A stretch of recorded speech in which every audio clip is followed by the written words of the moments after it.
भारत रूस की दोस्ती को यूं ही पक्की यारी नहीं कहा जाता। दशकों से ये रिश्ता सिर्फ कूटनीति तक सीमित नहीं है, बल्कि एक गहरी साझेदारी और भरोसे की मिसाल है। इस बार भी रूस ने भारत का साथ देते हुए संयुक्त राष्ट्र सुरक्षा परिषद यानी कि यूएनएससी में उसकी परमानेंट सदस्यता के लिए खुलकर समर्थन कर दिया। खास बात यह है कि रूस के राष्ट्रपति व्लादिमीर पुतिन के भारत दौरे से ठीक पहले रूसी विदेश मंत्री सर्गेई लावरोव का बड़ा बयान आया, जिसने दुनिया का ध्यान खींचा है।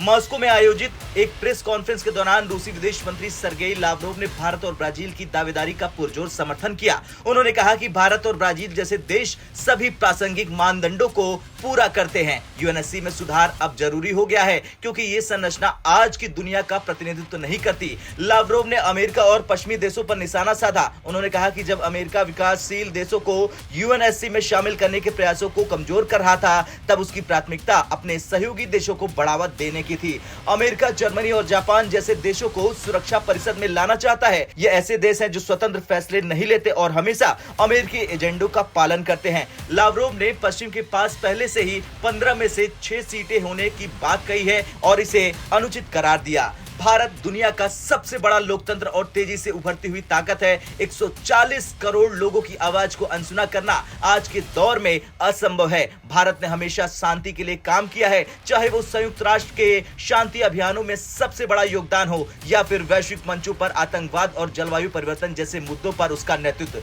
लेकिन इसके बावजूद भारत को अभी भी संयुक्त राष्ट्र सुरक्षा परिषद यानी कि यूएनएससी में परमानेंट सदस्यता नहीं मिल पाई है। वर्तमान में सुरक्षा परिषद के 5 परमानेंट सदस्य हैं: अमेरिका, रूस, चीन, फ्रांस और ब्रिटेन। इनमें से हर एक के पास वीटो पावर है, यानी कि वे किसी भी प्रस्ताव को रोक सकते हैं। बता दें कि यूएनएससी में सुधार की मांग नई नहीं है, लेकिन इसमें सबसे बड़ी बाधा है चीन। चीन भारत की बढ़ती ताकत से हमेशा असहज रहा है। उसने बार बार भारत की स्थायी सदस्यता का विरोध किया है। दूसरी ओर अमेरिका भले ही भारत का समर्थन करने का दिखावा करता हो, लेकिन उसके असली इरादे कुछ और ही हैं। अमेरिका चाहता है कि यूएनएससी में उसकी ताकत और बढ़े, इसलिए वो जर्मनी और जापान जैसे अपने सहयोगियों को प्रमोट करता है। रूस इस पूरे खेल में भारत के साथ खड़ा है। हर बार जब यूएनएससी में सुधार की बात उठी है, रूस ने भारत की दावेदारी का समर्थन किया है। रूस के राष्ट्रपति व्लादिमीर पुतिन जल्द ही भारत के दौरे पर आने वाले हैं। यह दौरा दोनों देशों के बीच व्यापार, रक्षा और भू राजनीतिक मुद्दों पर चर्चा के लिहाज से बेहद अहम है।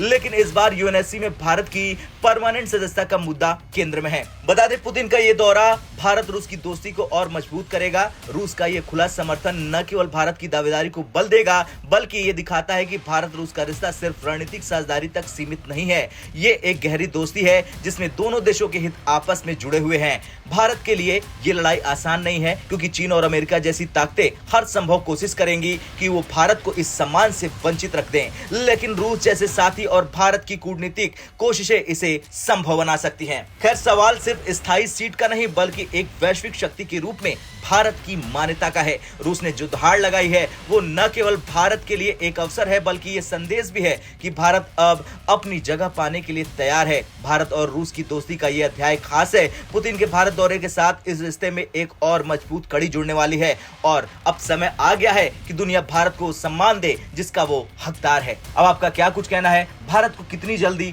वीटो मिलना चाहिए? कमेंट कर जरूर बताएं। ब्यूरो रिपोर्ट, भारत तक।